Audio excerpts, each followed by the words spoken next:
Hello everyone, it's Bigfoot Theory here, and today I want to take a deep dive into one of the most intriguing Bigfoot reports I've come across recently. This encounter is different from the typical ground level sightings we usually see. Today, we're going up, way up, into the treetops of Arboreal National Forest.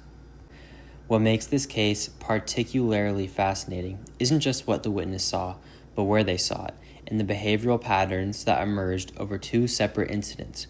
We're talking about creatures that demonstrate intelligence, stealth, and abilities that challenge our understanding of what's possible in the wilderness of Northern California. Let me paint you a picture of where this encounter took place. We're talking about Arboreal National Forest, about 6 miles east of Bridal Veil Falls, just off Highway 50. This isn't some roadside attraction or heavily trafficked camping area. The witnesses had found what they described as a secluded spot on the bank of a 10 to 15 foot wide river, about 4 to 5 feet deep at its deepest point. Getting to this location required a mile-long hike down a very steep, heavily forested hillside full of underbrush.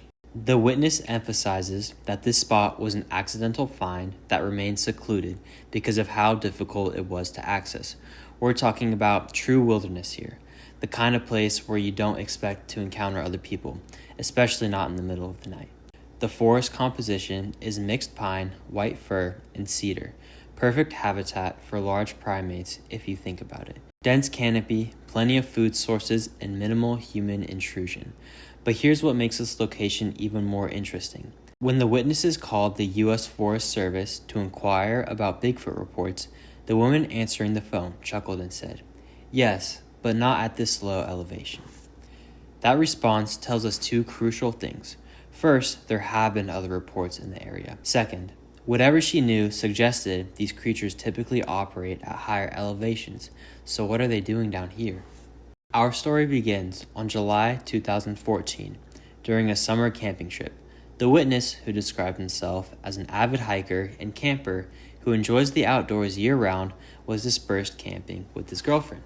For those who don't know, dispersed camping allows you to set up a tent in the national forest for free, up to 14 days, basically true wilderness camping. Sometime between 1 and 4 a.m., the girlfriend woke the witness up with a whisper that would change everything. She said she heard someone jumping around in the river about 50 feet away, and it sounded like the person's legs were sloshing against the water, specifically like someone walking fast through deep water. Now think about this for a moment. We're talking about glacier runoff water that the witness described as freezing cold. Who or what would want to be walking through freezing water in the dark morning hours? Nowhere near any trails, nowhere near any roads. The witness's protective instincts kicked in immediately. Without hesitation, he unzipped the tent with his mag light in hand, the type police officers use, and stood outside, spotlighting the riverbank and forest around him. He saw nothing. He called out that there were people present and asked whatever it was to go the other way. After that, they heard no more unusual sounds. But here's what struck the witness as significant. Whatever was making that noise had to be farther away than they initially thought, yet still large enough to create sounds that seemed close. The witness specifically notes that it sounded like 2 legs, not the way a bear would sound trudging through the water. This detail is crucial because it eliminates the most obvious explanation for large animal activity in that area. A bear moving through that water would create a completely different sound pattern, more than a 4-legged splashing rather than a rhythmic bipedal movement they described. The next morning brought what could become the visual component of this encounter. The witness and his girlfriend went for a long hike since it was their last day camping. They had just returned to their car when the witness decided to take one last look back at the tree line they'd emerged from, what he describes as a sort of last glance, I will miss you type of look. That's when he saw what he initially thought was a black bear in the very top, the literal top, of a 60 to 70 foot pine tree. The figure was staying still, but appeared to be wiggling a little, almost like it was positioning itself comfortably, and it looked like it was hugging the tree like a bear would. But then he saw the second bear in the same position in a tree right next to the first one. At this point, the witness was about 500 feet away from these creatures, in the trees they occupied. He showed these photos to his friends and family, and they all saw what he saw: uniform, jet black silhouettes of what appeared to be large, lean human figures. The witness is very specific about what these were not. He states clearly, "I know these weren't bears, and I know they weren't humans. I'm not sure what they were, but I know what they were not." The Bigfoot Field Researchers Organization investigated this case, and their findings add another layer of complexity to the encounter. BFRO investigator Mark Slatton documented that the creatures were estimated to be about 4 feet tall and approximately 100 pounds. They had neither visible ears nor snouts, and they were observed shimmying up to the highest part of the tree. Importantly, investigators noted that the top of the tree was snapped, although the witnesses didn't see that action occur. This detail suggests significant strength and weight, far more than a 100-pound creature should be able to generate. The BFRO is careful to note that they're not definitively stating these are Bigfoots. They acknowledge receiving many photos of baby bears and porcupines in trees. However, they found this case interesting enough to share with the public, considering the area, the sounds heard the night before, and the description of what the witnesses observed. What makes this encounter particularly significant is the arboreal behavior it documents. The BFRO notes in their report, "We have received many reports of Bigfoot in trees, especially small ones. We are often reminding the participants on our expeditions to look up." This behavior pattern challenges many assumptions about Sasquatch. Most people think these creatures are purely terrestrial, ground-dwelling beings. But if we consider their possible primate ancestry, arboreal behavior makes perfect sense. Many large primates are excellent climbers and spend significant time in trees. But here's what's really intriguing. These creatures were at the very tops of 60 to 70 foot trees. That's not casual climbing. That's ascending the highest possible vantage points. From up there, they could observe the entire area, including the campsite below. Let's think about the sequence of events here. First, we have nocturnal activity near the campsite, something large moving through the water with bipedal locomotion. Then, the next morning, we have what appear to be the same or similar creatures positioned in treetops, with perfect sight lines to the camping area. This suggests several things. First, these creatures demonstrated awareness of human presence. The water activity stopped immediately after the witness spotlighted the area and called out. That indicates not just intelligence, but also the ability to assess threat levels and respond appropriately. Second, the positioning in the treetops the next morning suggests surveillance behavior. They are watching the humans from a position of safety and advantage. Third, the fact that they were observed positioning themselves comfortably indicates they were settling in for extended observation periods. This wasn't a brief glimpse or accidental encounter. This was deliberate behavior. Now remember that comment from the Forest Service employee? Yes, but not at this low of elevation. This raises fascinating questions about territorial behavior and habitat preferences. If these creatures typically operate at higher elevations, what brought them down to this particular area? One possibility is that they were following the water source. Rivers and streams are natural highways in the wilderness, providing not just water, but also concentrated food sources from fish, frogs, and the various animals that come to drink. Another possibility is seasonal migration patterns. July is midsummer, and food sources at higher elevations might drive creatures to lower areas where resources are more abundant. The BFRO's cautionary note about receiving many photos of baby bears and porcupines in trees is important context. Without being there to observe the actual behavior in scale references, it's difficult to make definitive identifications from photographs alone.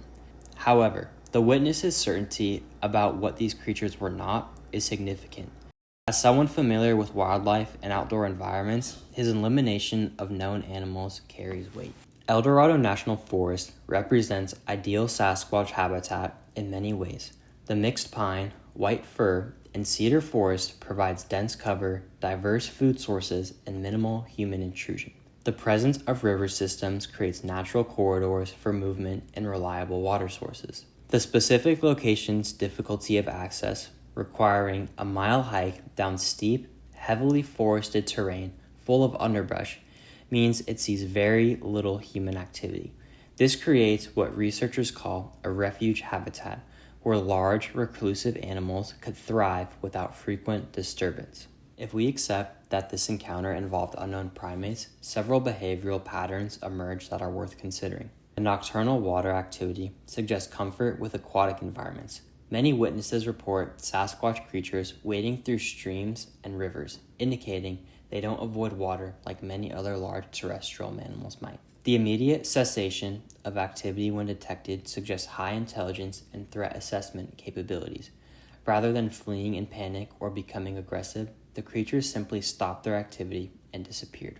The subsequent tree climbing and observation behavior indicates curiosity about human activity combined with caution. Rather than approaching directly, they chose elevated positions that provided safety while allowing continued observation. One puzzling aspect of this case is the size estimate provided by the BFRO investigator, 4 feet tall and about 100 pounds. This is significantly smaller than typical adult Sasquatch descriptions, which usually range from 7 to 10 feet tall.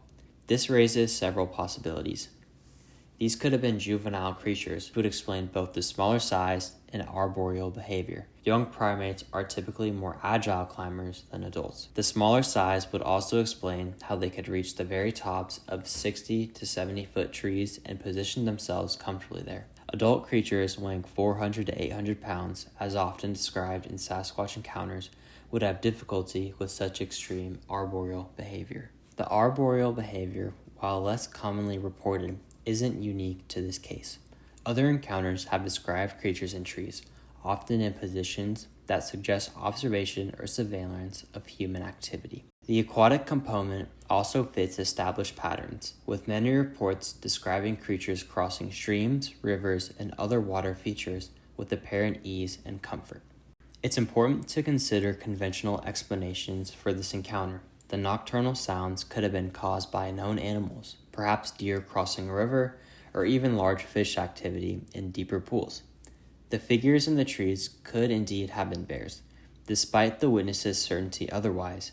At 500 feet distance, even with photographic evidence, identification becomes challenging. Bears can and do climb trees, and from a distance, silhouettes can be misleading. However, because this witness is so familiar with the outdoors, and his specific observations about what he was seeing tend to support his conclusions, whether these encounters involved unknown primates, misidentified known animals, or something else entirely, they highlight the complexity of wilderness ecosystems and the limitations of our understanding. The El Dorado National Forest provides a detailed look at potential Sasquatch behavior and goes beyond the typical ground-level sightings. The combination of aquatic activity, arboreal behavior, and apparent intelligence creates a complex picture of creatures adapting to their environment in sophisticated ways. The fact that Forest Service personnel are aware of reports in the area, even if they dismiss them or suggest they occur at different elevations, indicates this isn't an isolated incident. There's a pattern of unusual activity that local authorities are aware of, even if they don't publicize it. This El Dorado County encounter represents one of those cases that leaves us with more questions than answers, but in the best possible way.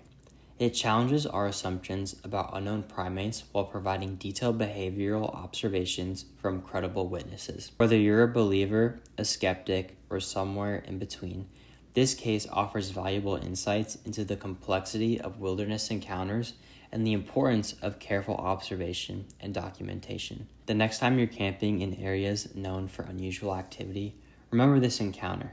Always keep your eye out, but more importantly, keep looking up. You never know what might be watching you from the treetops. This wraps up everything I've got to say about the El Dorado County tree climbers. I've linked the original BFRO report down below so you can check it out and examine everything for yourself. Thanks a lot for watching, and I'll see you next time.